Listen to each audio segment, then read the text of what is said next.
Las opiniones y comentarios expresados en el siguiente espacio son exclusiva potestad de quienes lo emiten. Esta empresa televisora exime su responsabilidad o participación en los mismos.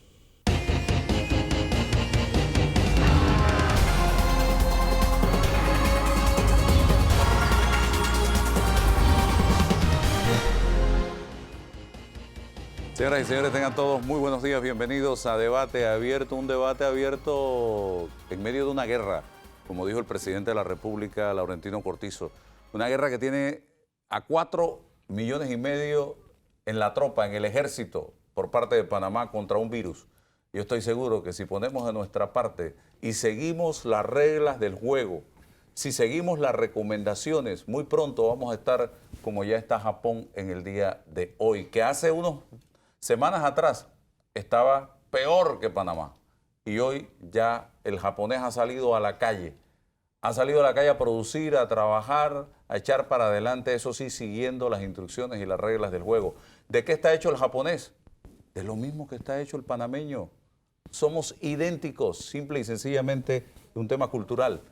Tenemos que superar a Japón, así de sencillo, y lo podemos lograr. Vamos a presentar a nuestro panel de invitados porque hoy no vamos a hablar de la enfermedad como tal. Hoy vamos a hablar de los efectos colaterales que está trayendo esta enfermedad, el coronavirus. Una economía que está sufriendo en este preciso momento producto de todo esto, en el tema económico, el tema laboral, el tema bancario, el tema agropecuario, en fin, aquí hay efectos importantes y también vamos a poder superarlos. Vamos a presentar, como siempre, está con nosotros Danilo Toro, para el análisis y más que nunca, porque este es un tema que tiene que ser visto por los sociólogos. También nos acompaña José Alejandro Rojas, el superministro, diría yo, Danilo, porque está encargado, lo han encargado de todo. Ese hombre no duerme y tiene que dormir para poder echar para adelante, porque si uno no duerme, no produce, la mente no piensa. También nos acompaña por acá Roger Tejada, él es viceministro del Ministerio de Trabajo y Desarrollo Laboral. Nos acompaña también don Carlos Roñoni, viceministro de Desarrollo Agropecuario. Y nos acompaña también Andrés Farrugia, gerente de la Caja de Ahorros. Gracias, equipo, por estar aquí en el día de hoy. Un equipo de gente que está produciendo para este país, está tratando de echar adelante la nación en un momento de crisis. Vamos a darle la palabra a usted, señor ministro Rojas. ¿Qué se ha hecho hasta el momento? Llevamos 2 semanas en esta situación, desde el día que la ministra salió a hacer el anuncio del primer caso y ya pasamos la barrera de los 100. Bienvenido. Muchas gracias, Álvaro. Feliz domingo a todos. Mira, si vemos el caso de Panamá, y como dijo las Naciones Unidas, Panamá ha sido un ejemplo para América Latina de cómo se ha manejado la situación. Sin embargo, todo lo vemos relativo a nuestra condición y eso es entendible, ¿no? Siempre queremos, en este momento la gente quiere tranquilidad, calma, y hacia allá vamos. Mira, viéndolo retrospectivamente, a 24 horas del primer caso se cerraron las escuelas en los 2 distritos donde había que contener el virus. Y en menos de 48 horas se cerraron todas las escuelas a nivel nacional. Para ponerlo en dimensión, Estados Unidos, que tiene 2 meses con el virus, Florida le demoró hasta el viernes pasado poder tomar esa decisión. Entonces, si vemos el estado de emergencia que se decretó, lo hicimos a los 4 días. En Estados Unidos se demoró 2 meses en llegar allá. Y lo que pasa es que todos queremos en este momento velocidad, porque los minutos se han vuelto en horas y las horas se han vuelto en días y los días se han vuelto en semanas, porque no solo hay un virus que es el coronavirus, también está lo que pasa en las redes sociales, que son virales también. Entonces, hacemos un llamado a la calma. No han pasado 2 semanas de que hubo el primer caso y ya la banca ha salido a reaccionar, a apoyar, y al final del día, todas las medidas que se están tomando y que el presidente nos está liderizando en esta guerra es para salvaguardar la vida y la salud de las personas. Y el presidente hará todo lo que tenga que hacer, como ese primer obrero del país, para poder darle tranquilidad a la gente. No quiero aburrirte con las medidas que se han tomado desde el punto de vista económico, porque son 15 y tal vez Si te las explico todas, vamos a perder un poco a la gente, pero lo importante es que nosotros entendemos, y así nos ha instruido el presidente, de que en este momento de guerra, que es un momento difícil para el país, pero también para el mundo, si trabajamos codo a codo, todos unidos, vamos a poder salir adelante. Eso es lo importante. Esto es un tema temporal. Como tú bien decías, mira el video ese de Japón. Japón hace 15 días estaba completamente cerrado. No hay que tener miedo. Los supermercados siguen abiertos, las cadenas de suministro siguen abiertas, las farmacias siguen abiertas, los bancos siguen abiertos. Está todo para poder, esto es un momento de subsistir las personas y ayudar a subsistir a las empresas en ayudas en el tema de la tarifa energética, en ayudas que los bancos les puedan dar, en el pago de los impuestos. Son diferentes medidas. Lo importante es que en este momento ningún panameño se quede atrás. Garantizar que todos los panameños podremos comer y podremos tener el acceso a las medicinas. Esa es la clave y eso es lo que nos instruyó el presidente. Medidas, pues, se explicarán más a detalle y se han venido diciendo. Tal vez hay que hacerlo con más claridad. Y si hemos cometido errores de comunicación, bueno, estamos aquí para tratar de explicarlos y dar la cara. Pero nada le va a faltar a ningún panameño para que pueda subsistir, para que pueda comer, y esto es un problema solamente temporal. Esta es la clave. Es solamente un puente. No hay ningún problema estructural en nuestro país. Es simplemente un tema temporal que unidos, trabajando todos, codo a codo, siendo solidarios, el que pueda pagar su hipoteca, que la pague. El que no la puede pagar porque perdió su trabajo o por la razón que sea, entonces es otra cosa. Pero seamos solidarios y el que pueda cumplir con los compromisos, que cumpla. El que no pueda, no se preocupe. Vamos a echar para adelante y tienen todo un gobierno y más aún 4 millones de personas que quieren salir de esto y vamos a salir de esto todos juntos. Señor ministro, se han ido tomando decisiones para limitar el movimiento de la gente, porque el éxito para frenar el contagio y el avance del virus es que la gente trate lo menos posible de salir a la calle. Comenzamos con el tema de clases en las escuelas del país, una medida que tomó Panamá rápidamente y que a otros países les tomó tiempo.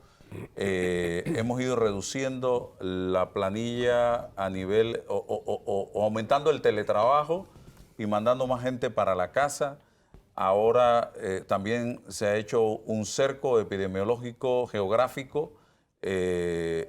Ok, en otros países se ha planteado el parón, que no es otra cosa que todo el mundo para su casa, las empresas no trabajan. Ok, en Panamá llegó el parón, ¿cómo sería la conducta o el manejo? ¿Cómo tenemos que comportarnos, pues? Mira, Álvaro, matemáticamente y en los casos de éxito que tenemos en esta situación, hay un tema que se llama el distanciamiento social. Si nosotros reducimos el distanciamiento social en un 75%, entonces vamos a salir de esto de una manera rápida. Entonces lo importante en este momento es que todos pongamos nuestro granito de arena, porque al final del día los jóvenes... Perdón, nada más para corregir, no es reducir el distanciamiento, aumentar el distanciamiento es el 75%. Disculpe, doctor, disculpe, tiene toda la razón. Yo sé que usted quiso decir eso, pero es para que le quede claro. Hay que distanciarse socialmente, aumentar, es decir, quedarse en la casa y reducir el contacto con las personas. Al hacer eso, entonces vamos a salir de esto lo más rápido posible. Como el caso de Japón, las medidas que tomaron en China. Otros países quisieron pensar que no iba a pasar nada porque eran jóvenes. El tema es que los jóvenes es más probable que lo aguanten, claro que sí, pero yo no quiero que me dé la enfermedad y aunque no me pase nada y me sienta bien, tengo un poco de fiebre, matar a mi papá o matar a mi abuelito. Entonces, la responsabilidad de todos es que el joven que está allá en la calle, no pienses en que, bueno, es una gripe más y no te va a pasar nada. No, piensa en que no puedes contagiarte para no matar a tu papá y a tu abuelito. Los supermercados van a estar siempre abiertos, las abarroterías van a estar siempre abiertas, los bancos van a estar siempre abiertos, las farmacias van a estar siempre abiertos. Y todo lo que tenga que ver con la cadena de suministro va a estar siempre abierto. O sea que el panameño podrá ir compro y regreso a mi casa. Correcto. Y es un tema de responsabilidad. Es un tema... el presidente solo o el gobierno solo no puede contra esto. Tendría que poner un policía en cada casa.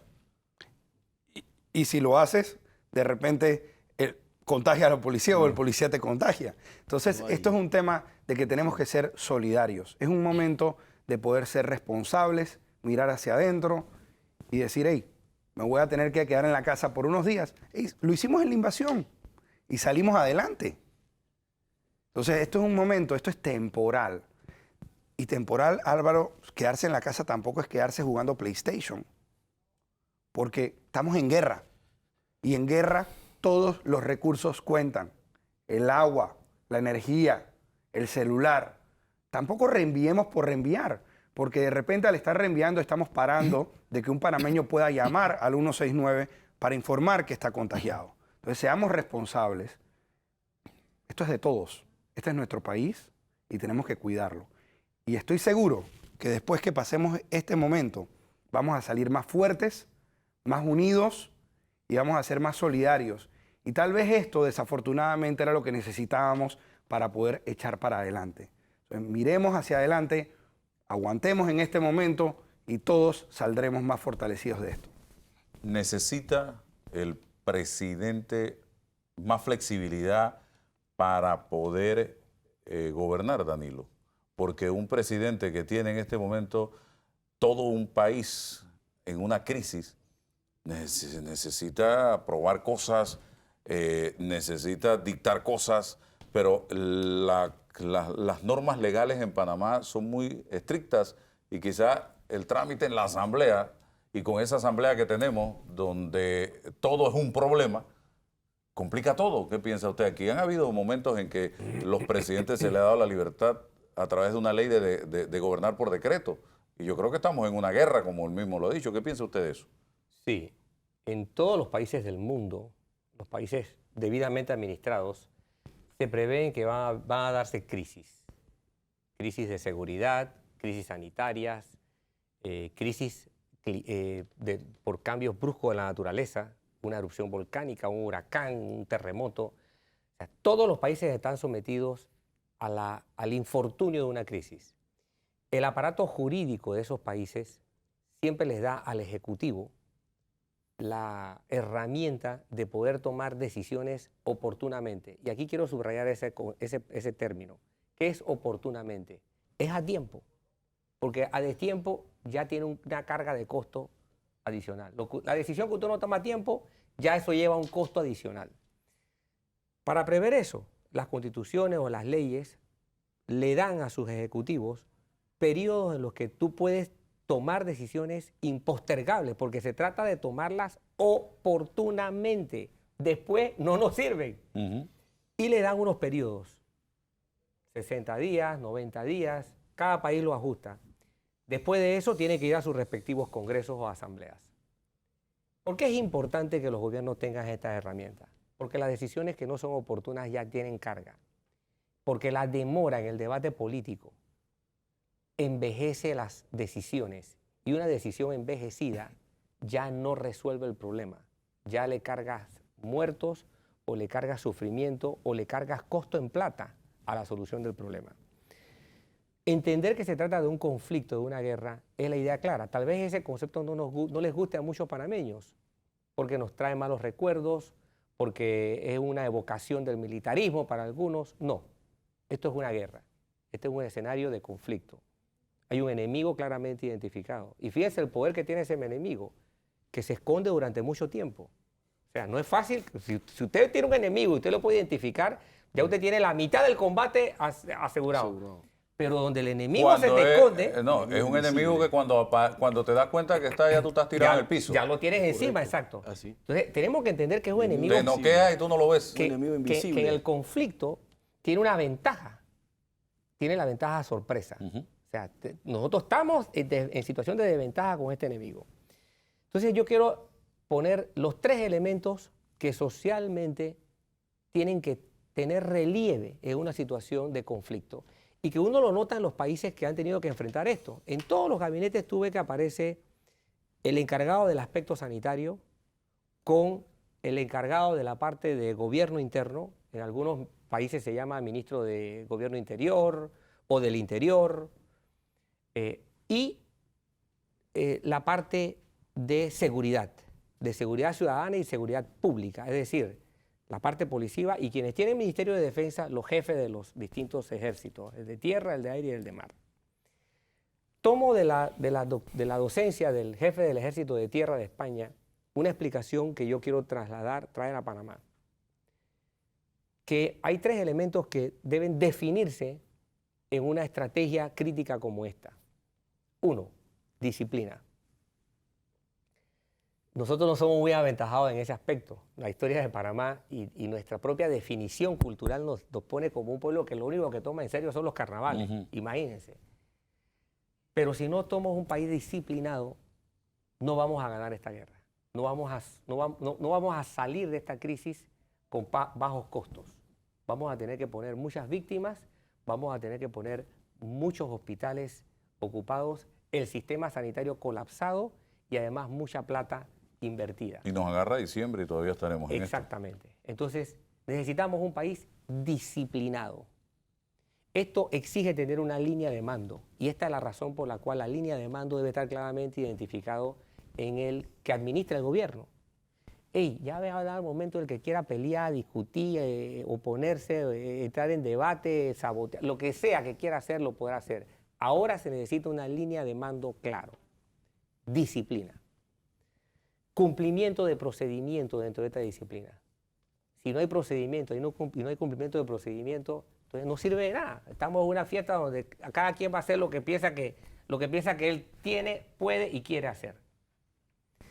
Segundo elemento importante en una situación de crítica aguda de guerra como esto, espíritu de sacrificio.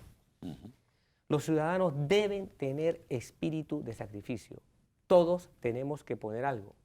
Los países han puesto a andar normas que le exigen a un sector compensar a otros sectores menos favorecidos. El espíritu de sacrificio define un comportamiento social adecuado. Y para eso se necesita, el principal insumo de eso se llama la ejemplaridad. Tercer elemento, moral de victoria. Si no creemos que podemos ganar este combate, entonces ya lo perdimos. Si vamos a subir al ring pensando que nos van a noquear, ya tírate a la lona y que te cuente los 10. Debemos tener moral de victoria. Esto es posible controlarlo, esto es posible ganarlo si tenemos la disciplina, tenemos los procedimientos y el espíritu de sacrificio. La moral de victoria es importante y esto debe emanar de un liderazgo claro, convencido de que hay una ruta establecida. ¿Ayudaría esto al presidente a manejar mejor la crisis, señor Rojas? Sin lugar a dudas, estamos en una guerra y la guerra necesita un ejército. Sun Tzu dijo, en palabras más, palabras menos, ganará la guerra aquel ejército que podrá mantener la motivación en todas sus filas. Y es precisamente disciplina, el ejército, un líder que nos guía a los 4 millones de panameños y los 4 millones de panameños que tengamos la motivación para salir adelante. Y otros países lo han hecho y nosotros también podemos. Porque, hablemos de Panamá. Mira, en los 90s, cuando estábamos cerca de poder retomar el canal, muchos americanos salieron a decir que los panameños nunca íbamos a poder manejar el canal como ellos. Tenían razón, lo manejamos mejor. Y pudimos salir adelante y todos los planes que Estados Unidos, siendo la primera potencia, desde los 40 trataba de ampliar el canal, nosotros a los 6 años fuimos a un referéndum y ampliamos el canal.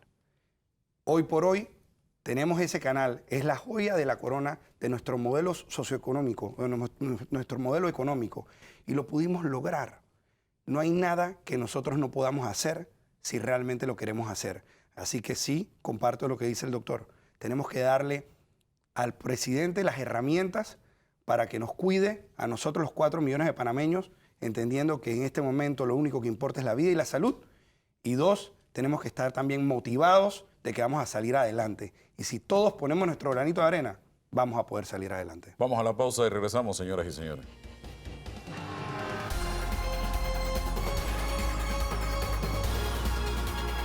Seguimos adelante, señoras y señores. Estamos en debate abierto dominical.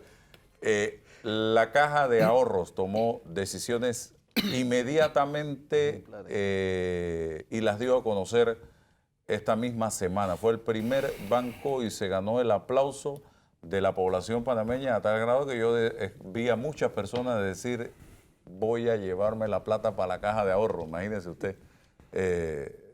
Don Andy, cuénteme, ¿qué lo lleva a usted y a su junta directiva a tomar una decisión de esta naturaleza y cuál fue exactamente la decisión?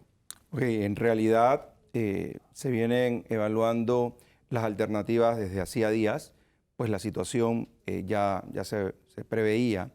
Sin embargo, es importante destacar que desde días anteriores también habíamos estado cursando reuniones con los ministros que, digamos, más les caía esta situación. Inclusive tuvimos videoconferencias con los 10 principales bancos, el superintendente, y realmente había una preocupación colectiva de los principales bancos, genuina, en tratar de solidarizarse con esta situación y buscarle una alternativa, digamos que colegiada, conjunta.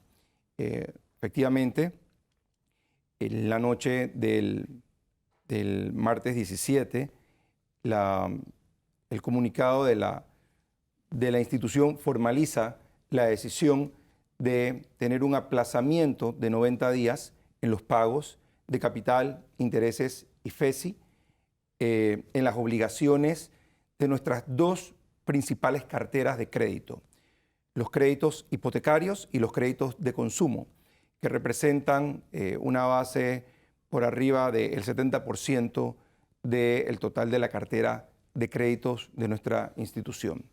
Es allí, digamos, donde sentimos que podríamos aportar un poco más, donde el impacto sería más evidente, y nos fuimos justamente bajo el entendimiento que son los clientes de pago voluntario los que, digamos, no tenían la formalidad del pago, digamos, por descuento directo, quienes más se podían afectar. Porque como lo hemos estado hablando desde el inicio del programa, el tema de aquí de solidaridad, de la salud es primordial. Por supuesto que estamos en un negocio en donde el objetivo es poder tener rendimientos, ¿no?, sobre las inversiones. Pero este no es el momento de pensar en números, de pensar en rendimientos. Pensamos en la gente. Nuestra institución es una organización de 85 años con un carácter social muy, muy arraigado y realmente era mandatorio poder dar ese paso. Nosotros, de vuelta, creo que el mérito puede ser solamente un tema de velocidad, de haberlo hecho un poquito antes porque lo estuvimos analizando previamente, pero en honor a la verdad, todos los bancos simultáneamente estuvimos viendo las alternativas. El lunes en la mañana nos habíamos reunido con el ministro consejero, nos reunimos con el ministro de Economía y Finanzas, con el ministro de Comercio e Industrias, el superintendente de bancos y los 10 principales bancos del sistema. Y todos coincidimos genuinamente en que este era el momento de poner, pues, un grano de arena, nuestra pinta de sangre, en una situación completamente nueva para todos, una situación en donde el alcance, digamos que no lo tenemos completamente definido, pero que definitivamente es una situación temporal. Estamos en un momento en donde nuestras instituciones financieras son sólidas, el sistema tiene muy buena liquidez, no debe haber ningún tipo de preocupación ante esta situación de la solvencia y la liquidez de nuestro sistema bancario. Los recursos van a estar siempre a disposición de nuestros depositantes, y lo que hemos, digamos que mostrado un poco es la solidaridad del sistema financiero, porque es lo que más le impacta a la gente, ¿no? El órgano más sensible del cuerpo humano es el bolsillo, y realmente la gente necesitaba la tranquilidad económica de poder saber que quien tiene o no tiene esa estabilidad del recurso quincenal o mensualmente iba a tener esa posibilidad flexible de contar con los recursos para poderle hacer frente a esta situación especial. El nerviosismo es el peor enemigo de un sistema bancario sólido como el que tenemos nosotros. Prueba de ello lo que ha pasado en otros países. Argentina fue uno de ellos. Sin embargo, usted habla mucho de confianza y siempre la gente de la banca habla de la necesidad de fortalecer la confianza. Pero hay gente en la calle en este momento a través de las redes sociales tratando de generar el caos y eso es lo peor que podemos hacer en una situación como esta, señor Farrugia. Sí, no hay nada más peligroso que un banquero con miedo. Realmente los pilares de nuestro sector son justamente la confianza y el análisis de los riesgos. Esa confianza que nuestros depositantes nos extienden para poder recibir esos recursos, colegiada y entendidamente analizar los riesgos que nos permiten colocar esos recursos que a su vez repagan el interés y el capital que a su vez nos permite poder pagar. O sea, es un tema de balance. Felizmente, en este momento, el sistema está suficientemente robusto para poder dar con toda tranquilidad la noticia de que el sistema puede afrontar esta situación coyuntural. Confianza y riesgos son los dos grandes pilares de la actividad bancaria. ¿Qué tipo de controles van a tomar ustedes para, de una manera, ayudar, pero de otra manera, filtrar que los juegavivos que se aprovechen, que se traten de aprovechar de esta situación? Porque si tú tienes trabajo, si no has perdido la fuente de empleo, ¿por qué tienes que pedirle a un banco una moratoria? Eso es para la gente que está impactada por la situación y que ha perdido el empleo, que no está generando un ingreso. En este momento especial, porque son circunstancias especiales, vamos a ver un poco más la naturaleza humana, porque es aquí donde esa solidaridad debe poder florecer. Parte de la situación que hemos tenido en estos días ha sido justamente ese miedo de la escasez, de la falta de conocimiento de que el sistema puede afrontar las situaciones económicas y ha habido un poco de acaparar recursos. Entonces, esa solidaridad se tiene que extender bastante más allá. Y el que tiene la fortuna de tener la tranquilidad económica de un recurso fijo debe poder tener la solidaridad social de cumplir con su responsabilidad con las instituciones financieras.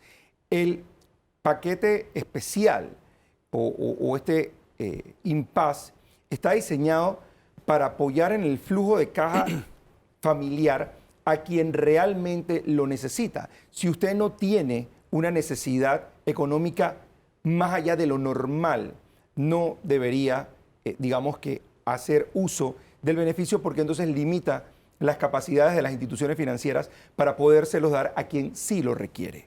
Son momentos especiales, son industrias específicas las que se han visto afectadas y sobre esas industrias específicas deberíamos poder tener los paliativos desde el punto de vista macro y también desde el punto de vista de las operaciones comerciales. O sea, perdiste el puesto de empleo, te suspendieron el contrato, son elementos importantes para ser considerados en este plan.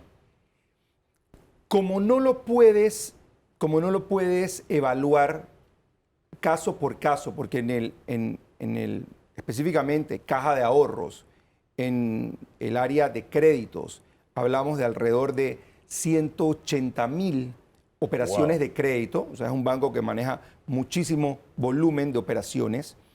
No puedo, o sea, no era posible que pudiéramos considerar caso por caso. ¿Qué es lo que están haciendo otros bancos? Entonces tuvimos que masificar por las características individuales de nuestra organización, tuvimos que tomar una medida, digamos, masiva, en donde apelamos también a la solidaridad de quien no lo necesita.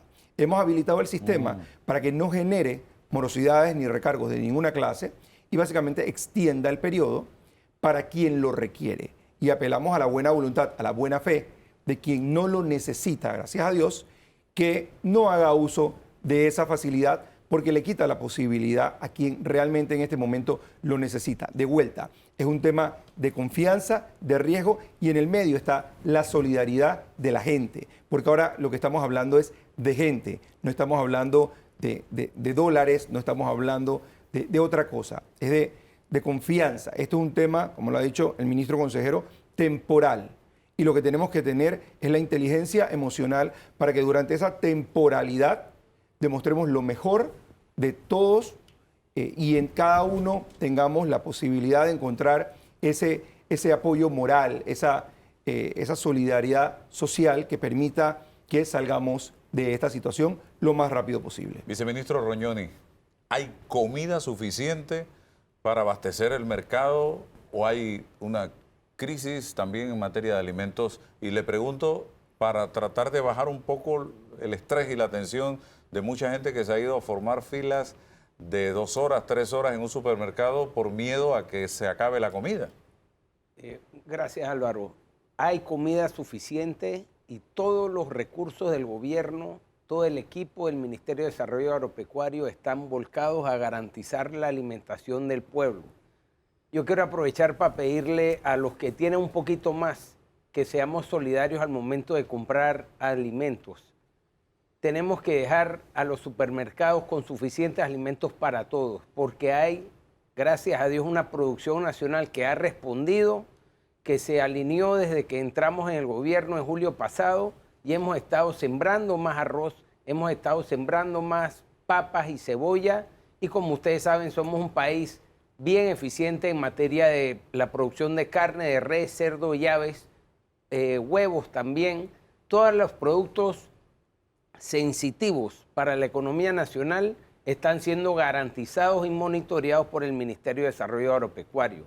Yo quiero señalar que Panamá tiene una serie de estructuras legales y funcionales que garantizan que también se den las importaciones a tiempo.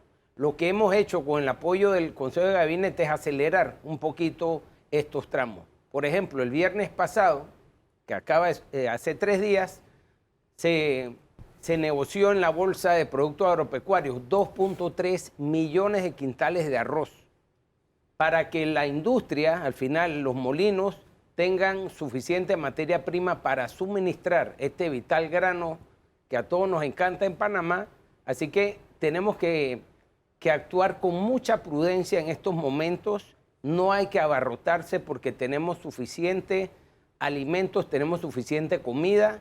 Se han tomado algunas medidas, por ejemplo, en el Merca y en la cadena de frío, que también es parte de la familia del MIDA, para poder controlar un poco la afluencia de personas que van a comprar. Tenemos frutas, legumbres y, como mencionaba, también tenemos las 3 carnes más importantes que necesita el panameño. Yo fui a Merca esta semana y hay de todo, normal. O sea, el que quiere comprar en Merca puede comprar en Merca. Lo único que han habido algunos especuladores que ahora, por ejemplo, el ajo de $18 te lo están vendiendo en 35. Bueno. Y ahí te vas con otros rubros, la naranja, lo que pasó con la naranja. Y yo creo que eso no es sano en un país que está viviendo. Álvaro, nosotros hemos estado en contacto con los productores, productos lácteos, con los productores de granos, de hortalizas, también de frutas. Y les hemos pedido a todos que seamos solidarios en este momento. Esta no es época de ganar dinero con la comida. Todos tenemos que ganar, recuperar lo que invertimos, los productores. Sin embargo, no podemos abusar de esta situación. Nosotros hemos estado en contacto con el Ministerio de Comercio, con Acodeco y estamos también con la UPSA para garantizar la importación de los productos que hagan falta. Así que cuando vemos una situación como la de las naranjas, vamos directamente y hablamos con los productores y también se identifica dónde es que se está dando el alza. Muchas veces no es el productor, sino el que nos trae la mercancía a la ciudad. Importante, la cadena alimentaria está exceptuada de las restricciones que se han dado en base al toque de queda y el cerco sanitario, pues no nos podemos quedar sin alimentos. Eso está siendo coordinado por el MIDA con el Ministerio de Salud y también con la fuerza pública, con el Ministerio de Seguridad. Así que no vayan a pensar que porque se han tomado medidas nos vamos a quedar sin alimentos. Hemos garantizado y nos estamos enfocando, como ha sido el esfuerzo de este gobierno, en los productos sensitivos para la economía nacional.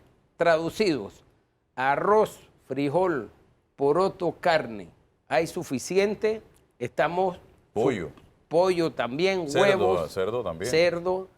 Todo esto se ha hecho, hemos comprado, como ustedes saben, 2.000 novillos a los productores, sobre todo de Azuero, y con esto cumplimos también un propósito de ayudar a los productores en esta época seca a salir de animales. Nos hemos enfocado en el pequeño productor, menos de 15 animales por productor. Tenemos también, en esta época la gente demuestra, como decía Andy, su verdadera naturaleza, y nosotros nos hemos encontrado con gratas sorpresas y vemos competidores apoyando al gobierno para suministrar alimentos a la población. También contamos con un presupuesto que nos ha garantizado el presidente y el Ministerio de Economía y Finanzas para comprar directamente y también abastecer los inventarios. Vamos a adquirir parte de esta carne de res y la vamos a congelar y la vamos a guardar por cualquier eventualidad, aunque nosotros, como ustedes saben, somos un país eficiente en materia de producción de carne de res. También estamos en conversaciones con los productores de cerdo y con los productores de aves y huevos para comprar alimentos y garantizar de esta manera a la población que vamos a tener comida para llevar a la mesa durante el tiempo que dure esta guerra contra el virus. Así que vuelvo y reitero que debemos estar tranquilos, vamos a encontrar comida, no hay que llenarse de inventario porque después vamos a tener un problema y vamos a evitar que otros puedan acceder en ese momento a un supermercado o a los mercados que tenemos, como el Merca Panamá, el mercado de David también, la cadena de frío que tenemos en Tierras Altas, también el Ejido de los Santos. Vamos a evitar que otros puedan adquirir alimentos. Así que le pido por favor a los consumidores, que somos todos, que tengamos calma y prudencia al momento de comprar porque hay comida suficiente para todos los panameños. Con el parón, por ejemplo, ¿la gente podrá ir al supermercado tranquilamente, señor ministro? Correcto. Al supermercado, a las farmacias, a los bancos, hospital, a las abarroterías, a los hospitales, a las cadenas de suministro. Todo eso va a seguir operando. No va a haber un tema, como dice el viceministro, como dice Carlos, nosotros estamos preparados para esto, no de ahora. Desde el 19 de febrero, nosotros tuvimos el primer Consejo Consultivo Económico, donde participaban también todos los estamentos de seguridad y económicos y productivos del país. Y desde ese momento se han venido tomando las decisiones en conjunto con el sector privado para precisamente que no falten alimentos, que podamos importar lo que haya que importar. Nosotros tenemos personal de la AIG en este momento viendo los registros sanitarios que sean expeditos. Y al revés, yo creo que esto, al final, lo que pasa es que tenemos que pasar por la tempestad, pero al final vamos a ser más productivos y más competitivos como país. En este momento no es el momento para pensar en eso, pero yo les puedo decir que la Caja de Seguro Social hace 3 días anunció de que todos los pagos se pueden hacer de manera digital y los pagisalvos de manera digital, con el apoyo de la AIG. Y así hay un sinnúmero de instituciones que están haciendo, que están mejorando sus procesos y siendo digitales. No solo eso, en la empresa privada hemos visto cómo todos nos hemos preparado. Por ejemplo, los restaurantes van a poder operar para delivery, ¿no? Y la empresa privada también ha tomado. Entonces, desafortunadamente, a veces hay que llegar a un momento de crisis para poder buscar la oportunidad. Y yo creo que esto nos va a permitir a todos, siendo solidarios, poder después ser mucho más competitivos y mucho más eficientes. Y hemos visto cómo países, después de la Segunda Guerra Mundial, salieron adelante. Lo hizo Alemania, lo hizo Japón, lo hicieron muchos países, lo hizo Corea. Entonces, esto al final del día, en este momento, es el momento de aguantar, pero yo creo que van a salir buenas oportunidades de esto, nosotros los panameños trabajando codo a codo y siendo solidarios. Aquí lo más importante es que todos seamos solidarios. Antes de abrir la llave de agua, piensen, se cepillan los dientes y cierran el agua, baños cortos, utilizar la menos menor cantidad de electricidad, no acaparar las cosas. Y se han dado, digamos que las medidas, que no he querido entrar en eso, pero para que haya cero arancel para esos productos, para que los registros sanitarios sean expeditos, para que la cadena alimentaria siga trabajando. O sea, estamos trabajando en eso, pero es importante que los recursos, que nos ayudemos los unos a los otros. El presidente va a tirar la línea, ¿verdad? Pero si los 4 millones de soldados no trabajamos solidariamente, no se puede. Pero yo estoy seguro que sí se puede, porque los panameños somos un país, como dijo el Papa, de gente buena y noble. Y este es el momento para, a través de la solidaridad, mostrar esa nobleza y apoyarnos los unos a los otros. Todo lo que salió durante la visita del Papa de los panameños debe duplicarse. Ahora mismo, señoras y señores, aquí, lógicamente, señor Carlos, ¿qué ha pasado? Que la gente va al súper con el miedo, con el pánico, y en la vitrina de las carnes, por ejemplo, usted ahora ve que no hay nada. ¿Por qué? Porque el que compraba 2 pollos ahora se lleva 10. El que compraba 10 libras de babilla se lleva 30. Y los que vienen atrás, entonces, cuando llegan a la vitrina, se dan cuenta que está vacía. ¿Por qué? Porque el súper tiene nuevamente que traer mercancía para abastecer. No es que en Panamá no haya, es que no estábamos preparados para esa avalancha de gente que ha llegado a llevarse todo. El papel higiénico, esto parece un virus intestinal. La gente se está llevando las carretillas exclusivas de papel higiénico y otra de comida. Entonces tenemos que, oye, calma, bajemos un par de rayitas porque comida hay. Yo he hablado no solamente con las autoridades, he hablado con gente de tierras altas, he hablado con porcinocultores, he hablado con avicultores, he hablado con productores de ganado y me dicen, aquí estamos, esperando que nos pidan, porque es más, para el ganadero este es el mejor momento de salir de los animales porque estamos en temporada seca. Así que sal de eso rápidamente antes de que el ganado pierda peso.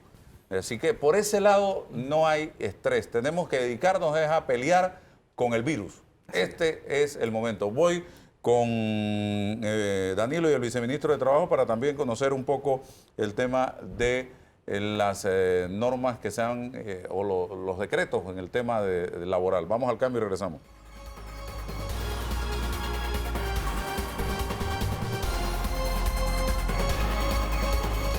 Bien, seguimos adelante, señoras y señores.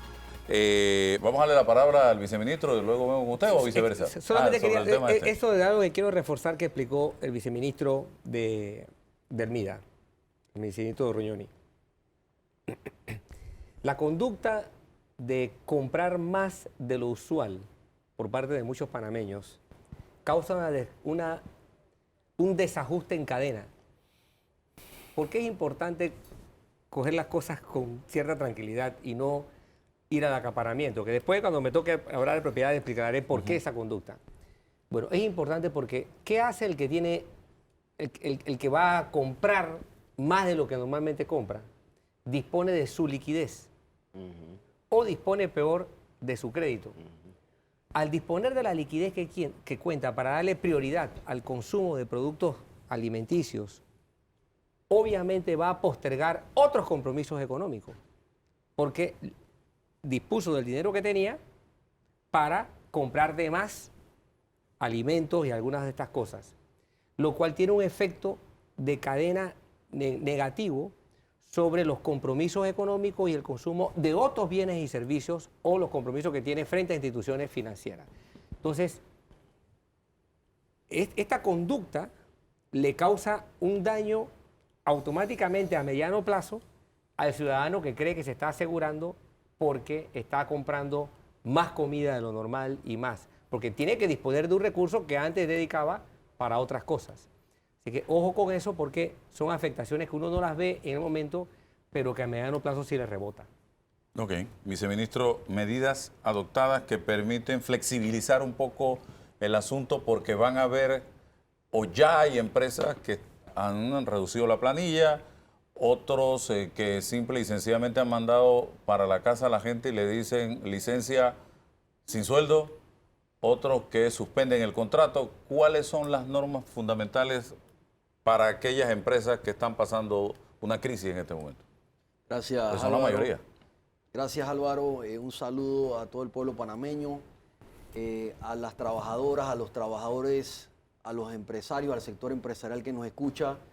De igual manera también nos sensibilizamos y nos solidarizamos con todos esos trabajadores y esas trabajadoras que han sufrido consecuencias y efectos directos o indirectos a raíz de esta consecuencia del virus, del COVID-19, como se ha denominado.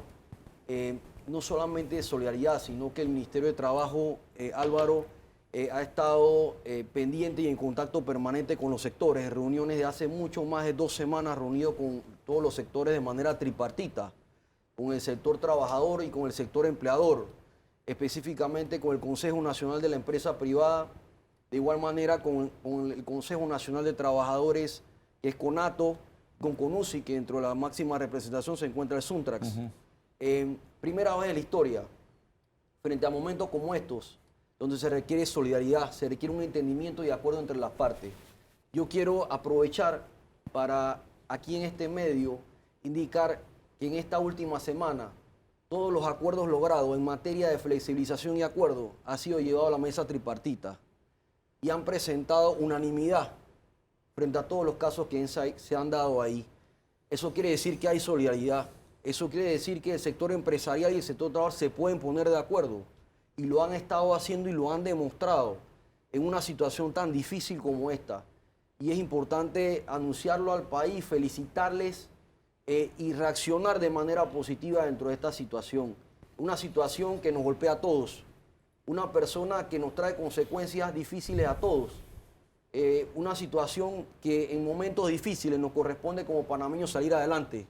Levantar la cara, ser positivos, tener confianza, tener fe, porque nosotros recordamos en el primer gabinete, ministro, viceministro, en el primer gabinete del presidente Laurentino Cortizo Cohen, que indicó, vamos a trabajar en equipo, somos un equipo, yo soy su líder y seré siempre su líder, pero yo soy uno más de ustedes y todos nosotros somos un gran equipo. El equipo somos los que estamos aquí, pero el pueblo panameño también pertenece a ese equipo. Entonces yo quiero marcar ahí ese mensaje importante de ese primer gabinete que sostuvimos hace más de 7 meses, donde el presidente traza una línea y no solamente estableció que trabajáramos en equipo, sino que el presidente indicó, no improvisemos, tracemos una hoja de ruta, planifiquemos frente a lo que puede pasar y frente a lo que no puede pasar. Estamos frente a lo que no sabíamos que iba a pasar. Nadie sabía que en diciembre del 2019 iba a aparecer un virus tan fuerte y tan duro como el COVID, pero que el país afrontó. Recordamos nosotros como antecedente, como a finales de diciembre, la ministra de Salud, Rosario Turner, inicia con campañas y capacitación interna para sus médicos, para sus doctores, para sus especialistas en el MINSA, atendiendo a la situación que ya se estaba viviendo en China, en Wuhan. La ministra de Salud inicia una campaña de ahí que es importante mencionar porque es parte de esa situación que llega al Ministerio de Trabajo y Desarrollo Laboral. Nosotros en una guerra, y decía el profesor, el sociólogo y amigo Danilo Toro, de que la disciplina, el procedimiento y el positivismo, el ánimo de triunfo, como mencionaba el ministro Rojas, de siempre mirar hacia adelante, es parte de esa hoja de ruta del equipo del gobierno nacional. El presidente ha sido nuestro líder, ha estado presente en cada uno de los momentos y en cada una de las decisiones. Le ha permitido a los equipos trabajar, a las comisiones, a las mesas de análisis, a las mesas de decisiones, que están permanentemente trabajando, Álvaro, porque es un virus que no se detiene, por lo cual el gobierno nacional no puede detenerse, y así ha sido y lo hemos demostrado. Para ganar una guerra, como decía el ministro Rojas, se ganan con estrategias y se han venido planteando acciones y estrategias muy puntuales, concretas, que se han ido publicando y mencionando de manera progresiva, reaccionando de acuerdo a las medidas sanitarias, de acuerdo a las medidas y sugerencias epidemiológicas y a las sugerencias y recomendaciones de la autoridad sanitaria, como el presidente de la República ha mencionado el MINSA, como autoridad sanitaria y voz oficial del gobierno nacional ante esta situación en materia de salubridad y sanidad. Como bien he mencionado, las guerras se ganan con estrategia, las acciones se han planteado de manera planificada y no improvisada, con un equipo comprometido. Nosotros queremos felicitar a todo el pueblo panameño porque en los últimos días hemos observado y hemos sido testigos del gobierno cómo el panameño se ha venido sensibilizando, quedándose en su casa, Álvaro. Y de igual manera también los empleadores enviando a sus hogares a los trabajadores. A nosotros, en el 800-0016, línea abierta del Ministerio de Trabajo y Desarrollo Laboral, y a través del correo electrónico consultas@mitradel, hemos recibido consultas y hemos sido testigos a través del monitoreo incluso del despacho superior de la propia ministra, el viceministro. Aquí todos tenemos que trabajar con equipo. Monitoreando esas redes y esa línea de comunicación hemos sido testigos y observadores de cómo ahí nos solicitan adenda de teletrabajo, acuerdos de trabajo de disponibilidad. Eso nos ha mostrado que las personas están buscando ese apoyo para trabajar desde casa.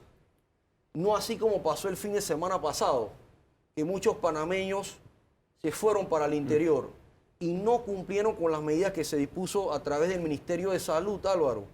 Entonces, esta semana hemos sido testigos de cómo sí se han venido cumpliendo a través de una campaña fuerte de quédate en casa, de panameño protégete y de solidaridad a Panamá.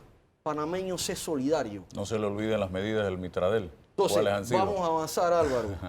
El 27 de febrero del 2020 se saca la primera circular antes de que Panamá tuviera su primer caso. Un caso. No tenía Panamá su primer caso y el 27 de febrero del 2020 el MINSA y Mitradel emite una circular que comparte con el CONEP, CONATO y CONUSI, CAPAC y otras organizaciones, federaciones y sindicatos de todo el país.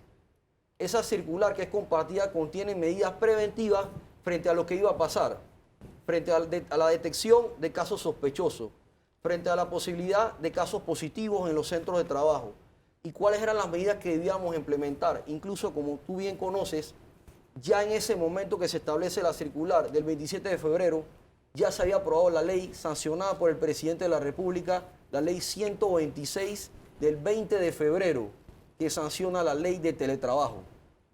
La ley de teletrabajo que iba a formar parte de una de esas opciones que se establece en esa circular. Luego de ahí, el Ministerio de Trabajo y Desarrollo Laboral establece 3 decretos, 4 resoluciones y 2 circulares. Los decretos del Ministerio de Trabajo son muy sencillos y para hacer docencia a todos los que nos escuchan de sus hogares, a esa muchacha que está en su hogar, a esas personas que están teletrabajando, un mensaje para ese que está en el interior, trabajando de manera disponible, todas esas recomendaciones que ha venido dando el Ministerio de Trabajo y Desarrollo Laboral, que sí necesito explicar, Álvaro, muy rápidamente. Los decretos que se han implementado, que eran medidas, recomendaciones que había dado el Ministerio de Trabajo esta semana, 16 y 17 de marzo, se vuelven a través del decreto 78 y decreto 478 y 438, medidas obligatorias para el sector empleador y medidas obligatorias para el sector público. Esas medidas son las siguientes. La primera medida es enviar a sus trabajadores a su casa en base a vacaciones acumuladas.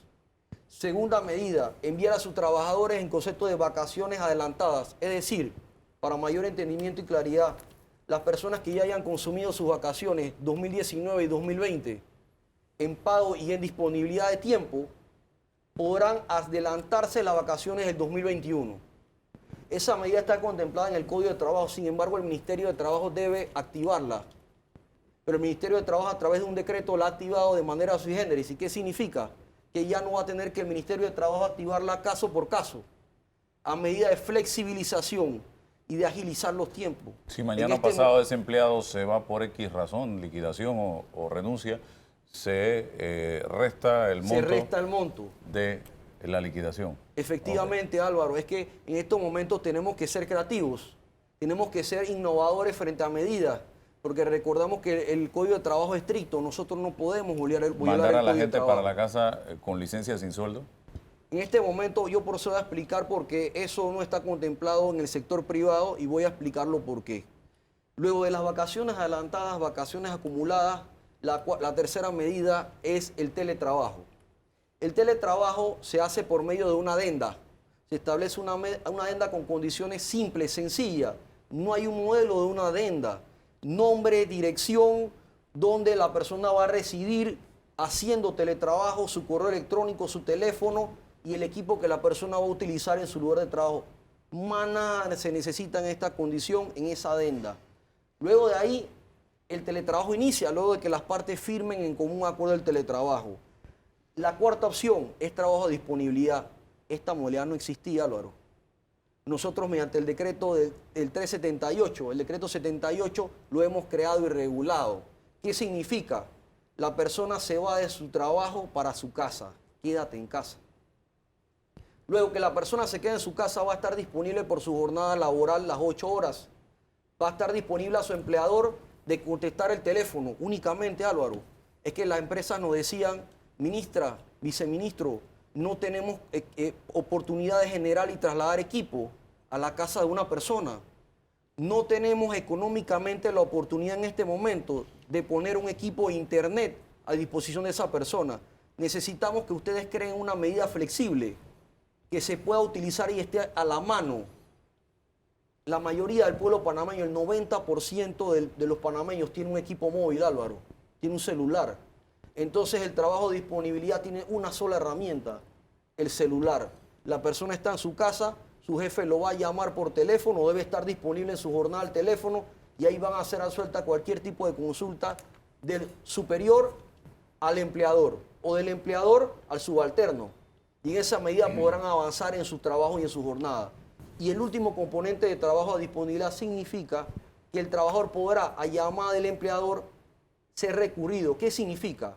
Hay una urgencia en el trabajo que no se puede desarrollar a través de correo electrónico ni por teléfono. No, físicamente. Físicamente, ejemplo, para poner ejemplo, un trabajador de ENSA o de Gas Natural Fenosa, un ingeniero, está en su casa practicando trabajo a disponibilidad y hay un apagón en una comunidad, en un barrio, y esa persona necesita ir a la ubicación de la planta de transmisión eléctrica, por ejemplo, la que está al lado de la Universidad Católica Santa María la Antigua, para poner un ejemplo, en la tumba muerto.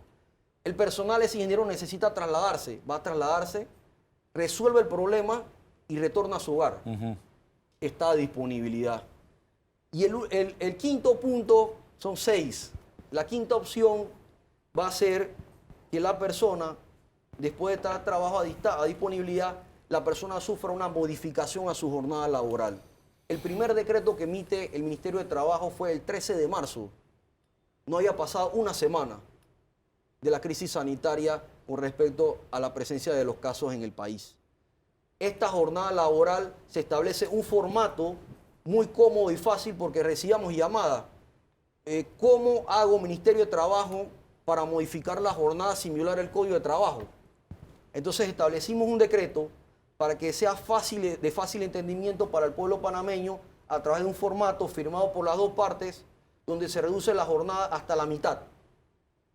La jornada laboral no puede reducirse de la mitad de esa jornada a común acuerdo con el empleador y el trabajador. Sin embargo, nos preguntan ahora, ¿qué pasa con la reducción? ¿Cómo se paga eso? La hora trabajada es la hora pagada. Es decir, si la reducción en acuerdo es a 6 horas, se va a trabajar 6 horas y se van a pagar las 6 horas. Eso a mayor recomendación. Y por último, lo que tendría que yo decirte con mucha responsabilidad, que hoy estamos trabajando en eso, Álvaro, que es con respecto al artículo 199 del Código de Trabajo. Suspensión de los efectos de trabajo sin pago. Las personas en este momento están aplicando licencias sin sueldo.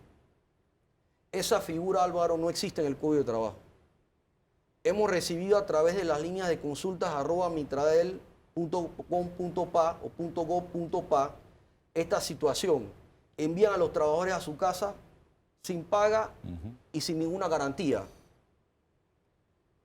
Enviar a sus trabajadores sin ninguna garantía y decirle vayan para su casa y después resolvemos, eso no está en el Código de Trabajo.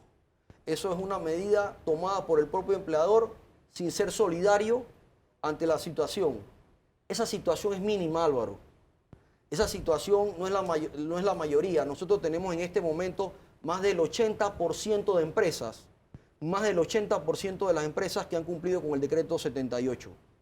¿Qué es el decreto al final 78? Se establecen 6 opciones, Álvaro, que las he explicado perfectamente en este momento.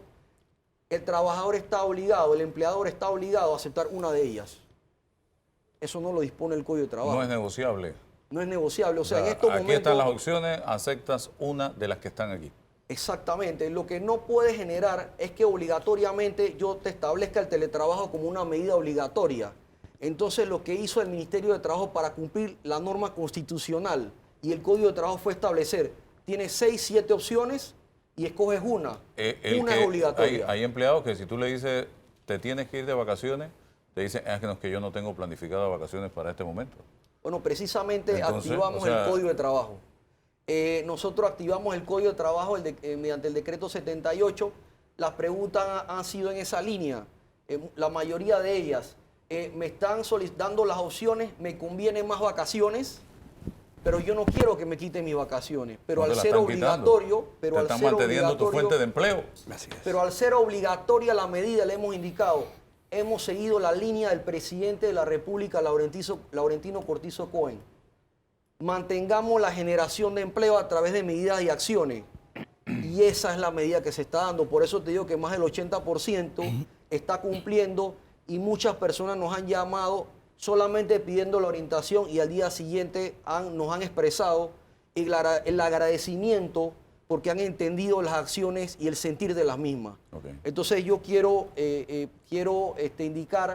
indicarle a esos trabajadores y esas trabajadoras que nos escuchan, esas medidas que se han presentado al país no son para perjudicarle, son una medida para poder que estemos activos, para que en 2 meses cuando esto termine, cuando en 2 meses y medio lo que se estime que esto acabe, nosotros podamos activarnos con fuerza, ustedes puedan regresar a sus plazas de empleo. Una pregunta, ya para irme al cambio, si el empleador toma la decisión de cerrar la empresa y liquida a su personal en base a la ley, ahí no hay ningún problema. Si los trabajadores aplicasen algún artículo del Código de Trabajo y los trabajadores se sientan que su despido ha sido en contravención de alguna norma, los trabajadores deberán presentar sus acciones ante los tribunales laborales, entiéndase, Junta de Conciliación y Juzgados Seccionales de Trabajo. Muchos preguntan, es que yo tengo 2 meses para presentar acciones luego de tener una liquidación o luego de haber sido desvinculado. Pero en este momento, vuelvo y reitero y aclaro, todos los términos, actuaciones y suspensiones han sido suspendidos por el órgano judicial y por el Ministerio de Trabajo. Yo me refiero a un empresario que dice, no puedo más, yo voy a cerrar la empresa. Cumplo con la ley, le pago a todos los empleados, ya ahí...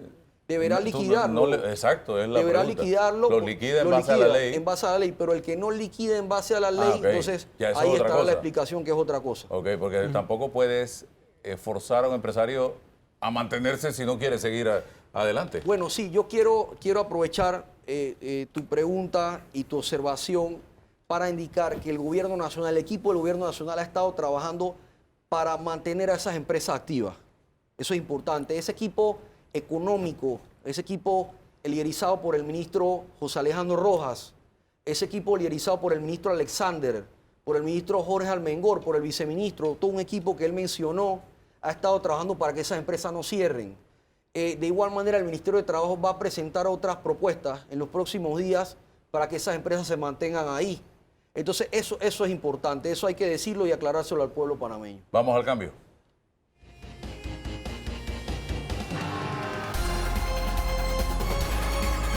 Señor sociólogo, el turno al bate.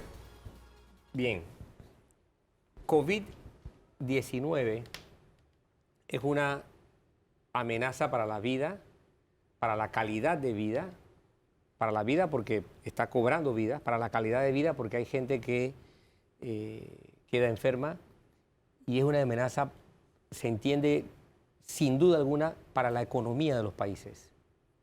Si uno lee los comunicados, que son más de 60, normalmente salen cada día de la Organización Mundial de la Salud, uno ve que la Organización Mundial de la Salud pone su atención en el tema sanitario, pero ha agregado que parte de la tranquilidad sanitaria de la gente es su condición económica, y lo dice expresamente. Es una preocupación de la Organización Mundial de la Salud la condición económica de las personas. Entonces hay que entender que esto debe crear un punto de inflexión en la conducta de las personas. No podemos comportarnos como tradicionalmente nos comportamos. Uno, hay cambios que deben tener un punto de quiebre, y a su vez hay cambios que van a quedar como una herencia. Hay dos tipos de cambios. Hay un cambio conductual por la crisis en sí misma.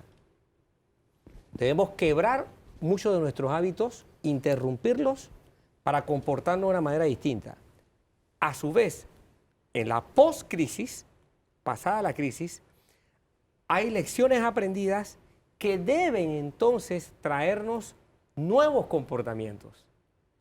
Porque van a quedar lecciones importantes para el sistema sanitario, lecciones importantes para la economía y las finanzas, lecciones importantes para el ámbito laboral, lecciones importantes para el ámbito educativo, lecciones importantes para el comportamiento social del panameño. Si no aprovechamos esta crisis para tener nuestro manual de lecciones bien levantado, bien construido, no solamente habremos perdido vidas humanas, no solamente habremos perdido calidad por la gente que se enfermó, sino que también habremos perdido lo más importante, conocimiento útil para vivir mejor en el futuro. Entonces, el gobierno debe tener una memoria histórica de lo que está ocurriendo. Entre los años 87 y 90 ocurrieron puntos de quiebre muy importantes en este país. Desafortunadamente nuestra memoria histórica los diluyó, los perdió. Yo tengo razones para decir, por ejemplo, lo creativo que fue la banca en ese entonces. Sí. O sea, cuando analizamos y estudiamos, y lo digo porque yo fui partícipe de ese trabajo, en el peor momento de la historia de Panamá, después de la guerra de los 1000 días, no hemos tenido peor momento de este país, no ha tenido peor momento, el Departamento de República de Panamá no ha tenido peor historia que lo que pasó en la guerra de los 1000 días, justo poco antes de la independencia. En el peor momento, 87-90, los bancos prácticamente no hicieron reposición, retoma de propiedades que estaban hipotecadas. Y es bueno que la gente lo sepa. Inventaron fórmulas, inventaron arreglos, inventaron de lo que Panamá dio una cátedra de finanzas al mundo. ¿Cómo? Porque imagínense, al cierre del siglo XX, entrando al siglo XXI, todavía en el siglo XXI, ¿cómo vivir sin banca? Sin Banco Central. Sin Banco Central. Además, Panamá lo inventó. Panamá fue un caso de estudio, porque solamente Tenemos un bicho raro que nadie lo entiende, pero que ha logrado sobrevivir. Dos países del mundo pasaron por esa experiencia. Alemania después de la Segunda Guerra Mundial y Panamá. Y miren cómo se desarrolló la banca después. Es decir, nosotros podemos crear escuelas como lo hemos hecho, pero nuestra memoria, nuestra autovaloración, nuestro amor propio se decae ante el conocimiento de nuestra historia. Así es que debemos tener respeto por nuestra propia historia, y nuestro manual de aprendizaje debe enriquecerse muchísimo en todos estos ámbitos: el sanitario, seguridad ciudadana, economía y finanzas, educación. Todos los escenarios laboral van a dejar lecciones aprendidas. Así es. Yo quisiera decirle, aprovechando su comentario, que la ONU ha reconocido, ahora que usted explica eso, la ONU ha reconocido que Panamá dentro de la región lidera y ha dado un ejemplo al mundo. Eso hay que destacarlo por sus estrategias, por su proceso, cómo ha reaccionado frente a esta crisis. Entonces, estamos creando un libro en la historia del mundo, no solamente de la región. Entonces, creo que por ahí vamos. Pero eso no se hace viral. Se hace viral que hay más muertos, que hay... Es importante. Yo pongo el caso de lo que ocurrió con la banca en esos 3 años, porque fue realmente impactante, y las reposiciones fueron, la retoma de propiedades fueron mínimas. Los mismos bancos pensaban que sus competidores eran los que sí habían retomado propiedades que estaban respaldadas por la hipoteca. Y cuando los 5 bancos más importantes fueron a ver, ninguno tenía nada alarmante o significativo. Hay una consecuencia importantísima que esta crisis está poniendo en la tensión de una prueba al máximo. En aquellos países donde se convirtió en una crisis ya desbordada. Y me refiero a la crisis no solo de China, sino del primer mundo. O sea, el mundo, el segmento más rico del planeta es la más sometida a tensión ahora mismo. Italia superó a China, con creces. Con creces. La situación que está ocurriendo en otros países de Europa, en los propios Estados Unidos. Y que nosotros debemos valorar y analizar, que es el agotamiento y la superación del sistema de salud, del sistema sanitario. O sea, esta crisis sanitaria, el COVID-19, tiene como uno de sus efectos más devastadores el que agota, tranca, desmorona el sistema sanitario. Hay países del primer mundo que han tenido que hacer todas las cosas, convocar al personal médico hospitalario jubilado, convocar a los estudiantes que no se habían graduado a trabajar, aceptar ayuda internacional, que muy pocos países la están dando porque la mayoría de los países quieren reservarse sus fuerzas para su batalla interna. Construir instalaciones provisionales, otras irse a estrategias sanitarias de guerra, literalmente actividad sanitaria de campaña, como se le llama, sanidad militar. Es decir, en el primer mundo se han tenido que probar todas las variables de solución. ¿A qué nos debe llevar esto? A tener presente que nuestro modelo de atención sanitaria, de nuestra atención médico-hospitalaria, no puede seguir siendo el mismo. Tenemos primero que valorar que esos son los soldados que están en el primer frente de batalla. Y cada uno de esos soldados es clave, así que las bajas que tengamos allí representan pérdidas de defensa. Nosotros no podemos darnos el lujo de que nuestro personal médico sanitario se nos contagie, se nos enferme. Colapsamos. Porque ahí tú no puedes buscar en las casas médicos ni enfermeras. Por lo tanto, es vital que la población siga las indicaciones para no tener que saturar la capacidad instalada tanto en recursos humanos como en instalaciones, en infraestructura del sistema sanitario. Porque donde nosotros los saturemos a ellos, no solamente se va a ir la gente del COVID, sino toda la gente que tiene cardiopatía, ¿quién la va a atender? Toda la gente que tiene que hacerse diálisis, ¿quién la va a atender? Toda la gente que tiene que verse crisis agudas, ¿quién la va a atender? Es decir, este es un riesgo altísimo que se está corriendo el primer mundo. Los países más ricos del planeta se están corriendo este riesgo de una manera durísima ahora. Nosotros tenemos que prever ese escenario. De allí la importancia de no correr el riesgo de darle cabida a la expansión de la epidemia o de la transmisión de la epidemia. Desde el punto de vista sociológico, tener la sensación de inseguridad, porque hay 3 conductas que te cambian, hay tres situaciones que te cambian el modo de consumo en estas condiciones. La número 1 es la ignorancia. Si ignoramos los factores de riesgo, si ignoramos sobre la condición, vamos a cometer errores. Así que debemos tener siempre los canales de información bien llenos. Los canales de información deben proveer información oportunamente y debidamente acreditada para reducir alarmas, situaciones de estrés y sobre todo para reducir los riesgos que el desconocimiento produce. Número 2, el miedo. El miedo es algo que desborda la conducta humana. El miedo funciona bien para el ser humano como parte del sistema de alarma natural que tenemos.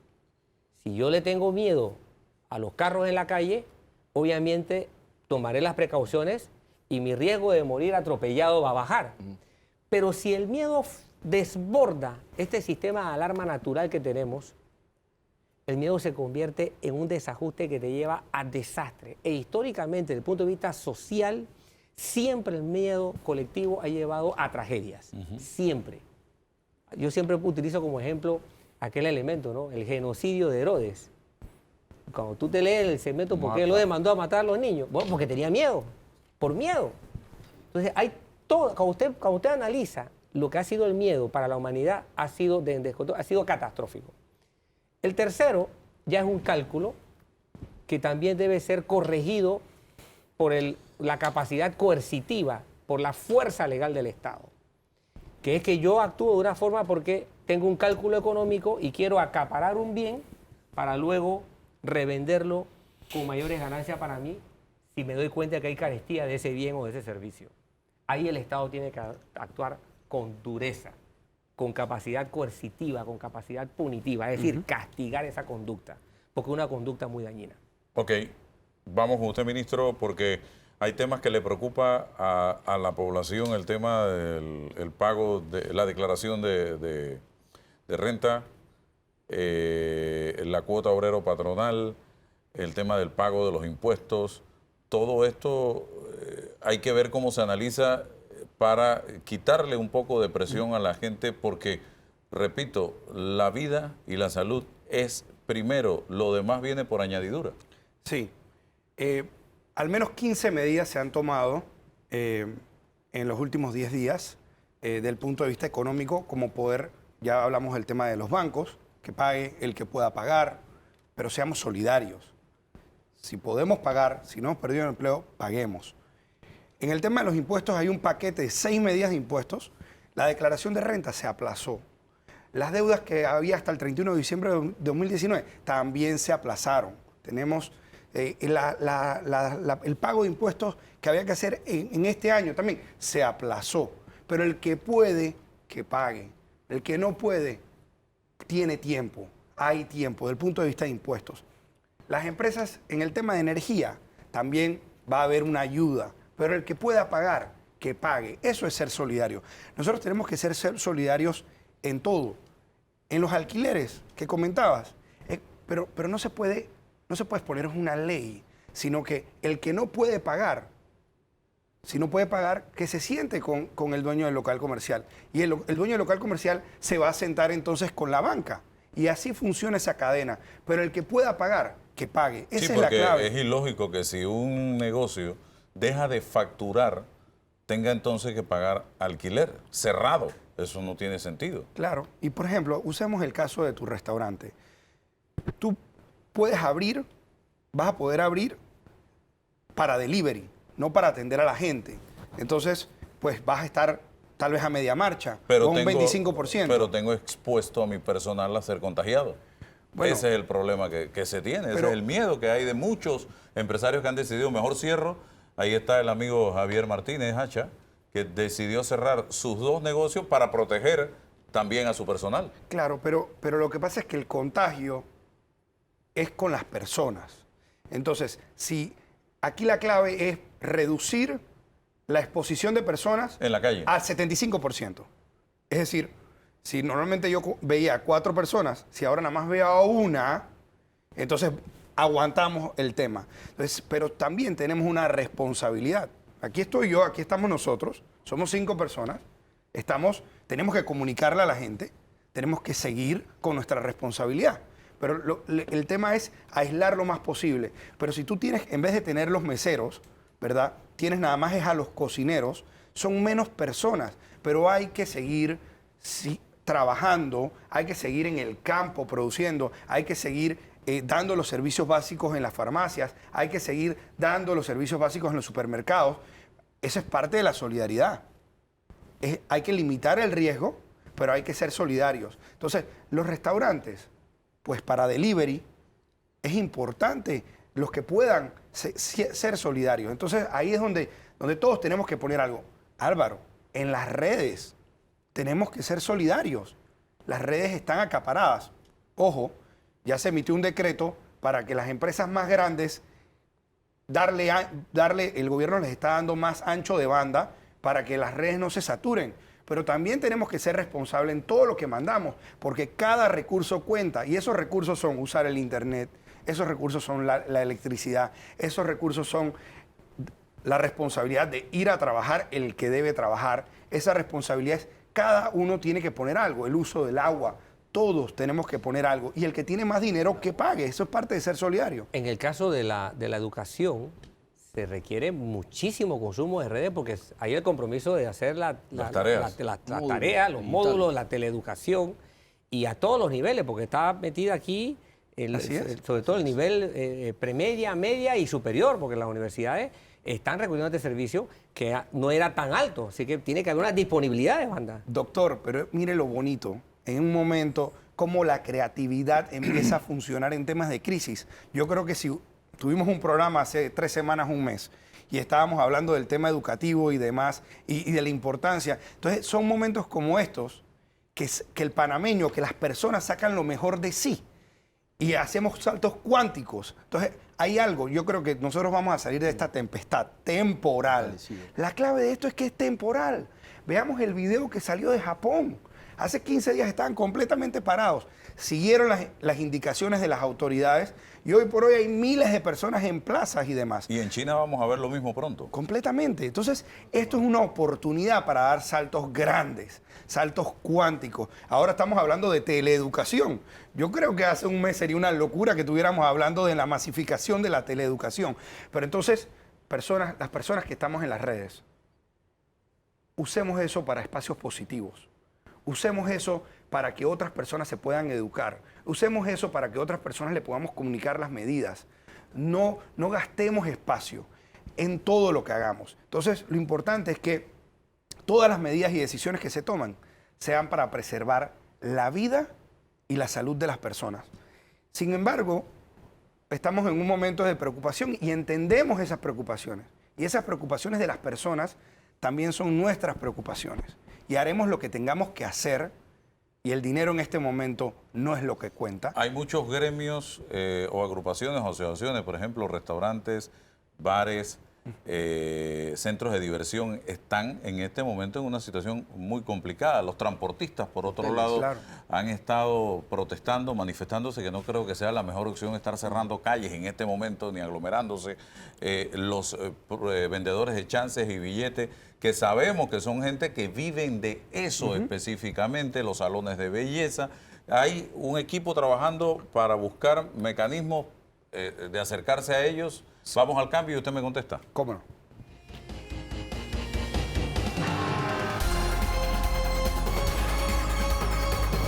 Vamos. Bien, contésteme con estos gremios que menciono. Mire, al final del día, como mencionaba, la banca va a ayudar. Si uno tiene una hipoteca comercial, la banca va a apoyar. Si uno tiene un alquiler, ese alquiler tiene una deuda, ¿verdad? Con el arrendatario, el arrendador, perdón, tiene una deuda con la banca. La banca lo va a apoyar, pero entonces ese arrendador le tiene que dar... Transferir. Le tiene que transferir, tiene que ser solidario y ayudar. Pues Álvaro en su restaurante está a 25%, pues tendrá que pagar el 25% del alquiler. Las empresas de generación eléctrica y de transmisión eléctrica también están apoyando y van a apoyar, porque aquí lo que necesitamos es que las personas, todas las personas puedan subsistir. Y lo que necesitamos es que las empresas mantengan la mayor cantidad de trabajo posible. Todos tenemos que ser solidarios. Aquí el tema es que ningún panameño se va a quedar atrás. Hablemos de ejemplos.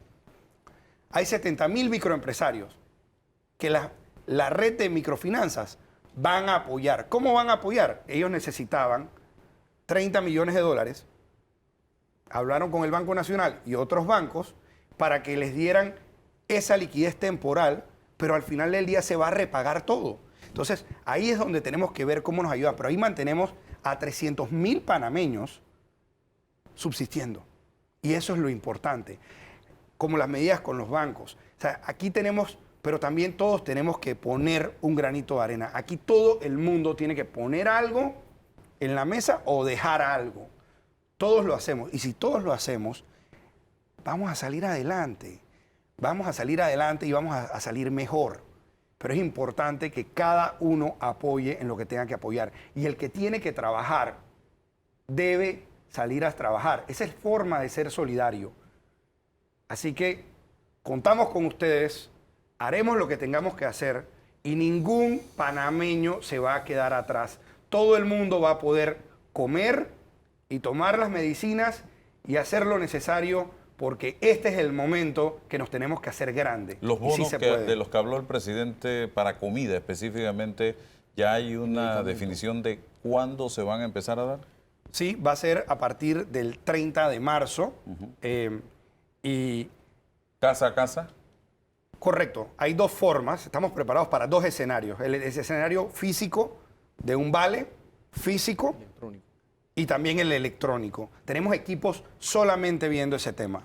Tenemos mentes brillantes estudiando cada una de las cosas, ya está completamente diseñado, pero tenemos que, como todo en esto, tiene que ser gradual. Lo importante, miren, tenemos menos de 2 semanas en esto y se han tomado las medidas y hace menos de una semana estábamos todos estresados con lo de la banca y hemos visto cómo han salido a reaccionar la banca. Entonces, sí se van a tomar las medidas. Estemos tranquilos. A nadie le va a faltar comida y a nadie le va a faltar medicamentos. Te voy a dar ejemplos cómo el sector privado se va a ir ayudando. Y vamos a ayudar, por ejemplo, a que los hoteles también echen para adelante. Pues los hoteles están cerrando porque no hay turistas, no hay bares abiertos, no hay restaurantes abiertos, no hay spas abiertos. Pero al final del día, si bien es cierto, se están construyendo hospitales y en menos de 30 días tendremos un hospital para los casos críticos. ¿Dónde va a estar ubicado? Va a estar ubicado, si no me falla la memoria, por el área donde fue la JMJ. ¿no? Okay. Y de repente puedo estar porque son diferentes, pero sí va a estar un hospital de 100 camas para casos críticos e intensivos que hace 2 días se dio la orden para poder seguir. Y por eso es importante que el presidente tenga todas las herramientas posibles para cuidarnos a nosotros los panameños. Pero ¿dónde vas a requerir los hoteles, por ejemplo? Para los casos no severos que tengamos que mantener en cuarentena, los puedes mantener en los cuartos de hoteles. Tenemos 32.000 habitaciones a nivel nacional. Y entonces ahí usas la cocina de los hoteles y las lavanderías de los hoteles para poder alimentar a esa gente y mantenerlos con salud. Pero es importante por eso que eso va a pasar, pero tiene que pasar cuando tenga que pasar. No es el momento, porque ahora mismo estamos tratando de contener todo en nuestras casas, pero estamos preparados para todos los escenarios. Hay equipos muy organizados desde hace más de un mes trabajando en esto. ¿Qué es lo que tenemos que hacer nosotros los ciudadanos? Mantener la calma, mantener la tranquilidad y entender que a nadie le va a faltar ese plato de comida y a nadie le va a faltar ningún medicamento. Mantener la calma y cuidarse de no contagiarse. Y no contagiar. Esas son las únicas 2 cosas que se le está pidiendo al ciudadano común. Señor viceministro, ¿qué mensaje le envía a la población panameña desde un área tan sensitiva como el sector agropecuario? Y al sector agropecuario también. Bueno, a nuestros productores que tenemos ahora más que nunca que estar solidarios entre nosotros produciendo. Tenemos que mantener un nivel razonable de precios también de nuestros productos, porque al final del día todos somos consumidores. Al consumidor, el mensaje es que el gobierno nacional tiene todas las energías puestas en que tengamos la comida y así será. Estamos haciendo el balance entre lo que tenemos que importar también para los insumos de los productores. Esto es importante. La industria, por ejemplo, avícola, la industria lechera tiene que importar granos de afuera para poder producir en Panamá y todas esas medidas las estamos tomando. Y finalmente al consumidor, lo que decía, tenemos que ser muy prudentes al momento de comprar. No nos vamos a quedar sin comida y no podemos tampoco abarrotarnos cada vez que tenemos oportunidad de ir a un supermercado o al mercado. Y compre lo que necesita, Exacto. porque después, ¿en qué quedamos? Como cuando vino el Papa, ¿se acuerda que todo el mundo quedó comprando por cantidades? Todo eso queda en el basurero, expirado, porque no lo usamos. Hay un Compre tema lo que importante necesita. también para los productores. Nosotros estamos prorrogando automáticamente los registros de los productos que necesitamos importar para producir y para atender a nuestros alimentos y nuestros animales.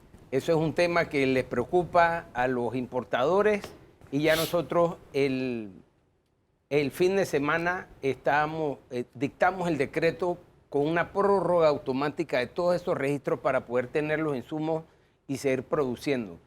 Como mencioné al principio, Panamá tiene un sistema estructurado de abastecimiento y lo que hemos tomado son unas medidas para acelerar algunos trámites y garantizar la comida que todos necesitamos para estar saludables y poder afrontar esta crisis del coronavirus. Señor viceministro, breve, el tema de Minera, ¿cómo lo van a tratar? Porque ya salió la información de que hay un caso y hay mucho pánico allá dentro de parte, porque ellos viven prácticamente hacinados en áreas muy específicas. ¿Qué vamos a hacer allí? Sí, Álvaro, nosotros el día miércoles recibimos, toda vez que tenemos una directora regional especial para Minera. Nosotros en Mitradel tiene una funcionaria que está especialmente designada para tener funciones ahí. La licenciada encargada de la mina es especialista pues, en temas de salud ocupacional, de igual manera también con el doctor Lozada, que es el director regional de la provincia de Coclé, han estado trabajando en mancuerna de hace 2 semanas atrás para establecer un protocolo en el momento que se diese algo en la mina. Fue hace 2 semanas atrás y el día de ayer fue confirmado el primer caso en Minera. Nosotros ante ya estar preparados con un protocolo de acción, inmediatamente fuimos notificados, nuestra personal ya había estado el día anterior en la mina, sin embargo, la persona que había estado, o la persona que es positiva, no estaba en la mina en ese momento, ya tenía 5 días de estar en la ciudad de Panamá, aislado en su casa, bajo medidas de observación decretadas por el 169, esto es importante, y nosotros se establece el protocolo. En estos momentos los trabajadores están en la mina de forma organizada, cumpliéndose los protocolos. El equipo de reacción del MINSA, el equipo de acción rápida del MINSA, luego de conocer el caso positivo, inmediatamente llega a la mina y activa los protocolos MINSA, Mitradel. Es importante pues que se han dado instrucciones, hemos pedido calma, hemos pedido a los trabajadores de la mina que no generen pánico. Si quisiéramos aprovechar para enviar un mensaje, hemos podido observar en las redes sociales, Álvaro, cómo residentes de la provincia de Coclé están girando instrucciones o cuestionando las medidas o protocolos del MINSA. Personas de la comunidad, ¿Quieren que se cierre la mina? Incluso de La Pintada. Entonces nosotros vemos esas recomendaciones y esos comentarios como irresponsables, porque recordemos que ante una situación sanitaria el que toma las medidas y el control es el MINSA, por ser la autoridad sanitaria preparada para estos casos. Entonces, en estos momentos en la mina tenemos personas que son de algunas otras provincias, todos no son de Coclé, hay de otras provincias, hay 5.000 trabajadores. Entonces, sí se necesita un protocolo de cerco frente a esa situación para que los trabajadores estén bajo un control, seguimiento estricto y de observación para que no haya una difusión ante eso. Entonces, una de las observaciones, dejen salir a todos los trabajadores. Entonces, eso tiene una forma. Pudiera ser peligroso. Tiene un control. Entonces, esa es la parte que no se está midiendo. Nosotros, en este momento, el MINSA y el Mitral tienen que ser muy responsables y vamos a ser responsables ante las actuaciones.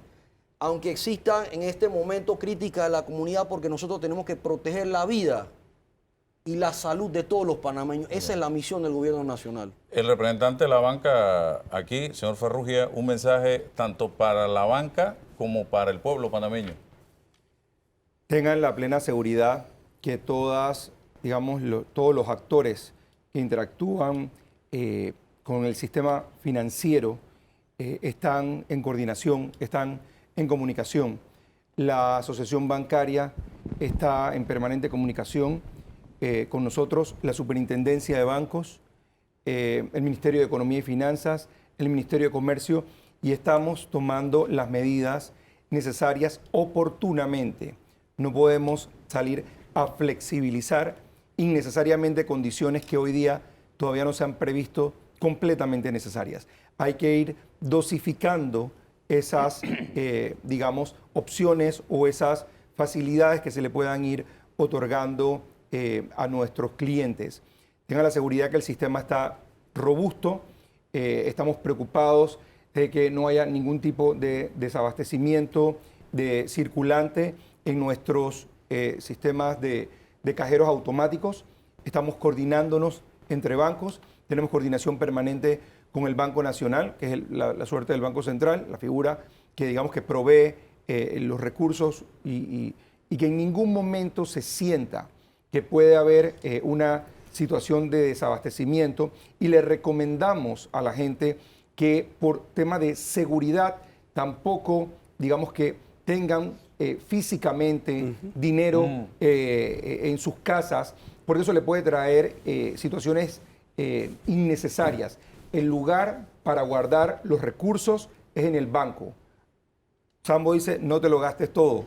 Guarda tu plata. Este es el momento en donde debes poder tener la capacidad de utilizar esos recursos ahorrados para situaciones especiales, tener la capacidad de poder pagar si lo puedes hacer y ser solidarios en el sistema, con la sociedad. El sistema bancario está consciente, es en este momento una prioridad entender cuáles son las necesidades para ir consecuentemente, se van presentando las situaciones que así lo requieran, tomar las medidas para apoyar solidariamente a nuestros clientes. Frente al parón nacional, los bancos seguirán trabajando de manera normal, la gente podrá depositar, podrá retirar sin estrés. Absolutamente, absolutamente. Nosotros somos de ese grupo de soldados que estamos en la línea de fuego, porque, como bien lo decía el doctor Toro, en verdad, una parte de esa salud también tiene que ver con esa tranquilidad, esa salud mental, de que la parte económica está cubierta, de que tienes accesibilidad a los recursos, que puedes tener el acceso a lo necesario para poder suplir esa necesidad frente a un parón o a una situación similar. Los bancos estarán allí para dar la cara. Si me permites, Álvaro, y ahí es donde las personas que trabajan en los bancos, los colaboradores, que así tengan que ir a trabajar, van a haber menos personas en la calle. Por ende, hay mucho menos riesgo. Lo que tienen que tener es su botellita de alcohol, su gel alcoholado al lado, y están constantemente lavándose las manos, o sea, limpiándose las manos. No. Al hacer eso, no les va a pasar, o sea, no hay gran riesgo, porque nosotros lo que tenemos es que decrecer en un 75% la interacción humana. 1. Y 2, sobre lo que dijo Andy. Como tú dices, Álvaro, los amigos de lo ajeno, que no son solidarios, están buscando efectivo. Así que entre menos efectivo tengan, más seguros están. Desafortunadamente, el jueves hubo una situación con unos viejitos que le fueron a robar porque se dieron cuenta los amigos de lo ajeno que tenían efectivo. Tener efectivo es poner su vida en riesgo.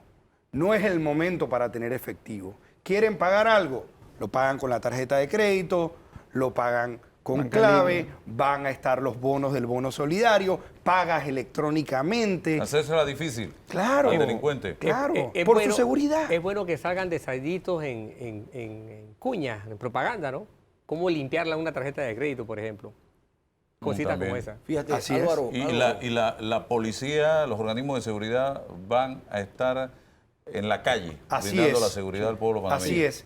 Y el que no cumpla con las medidas, que se atenga a las consecuencias. Eso es un elemento. A la policía insumos de higiene, que es importante, porque hay que cuidarlos a ellos también. Ese es un elemento que yo quería destacar. Ya se acabó el tiempo. El papel ¿sí? de la fuerza pública. En condiciones de paro, el papel de la fuerza pública es importante para garantizar que los objetivos de la parte sanitaria se cumplan. Ok. ¿Un segundo? Un segundo, rápidamente, las empresas que cumplan con el Código de Trabajo, los inspectores están en la calle junto al MINSA, verificando, como bien tú señalas, también junto a la Policía Nacional, fiscalizando lo que hemos solicitado. Quédate en tu casa, panameño. Gracias, señores. Espero que este programa haya sido de docencia para todos y cada uno de ustedes. El único compromiso de usted, pueblo panameño, es frenar el contagio, que no siga ganando terreno el virus, el coronavirus. Así que felicidades para todos y sigamos las indicaciones.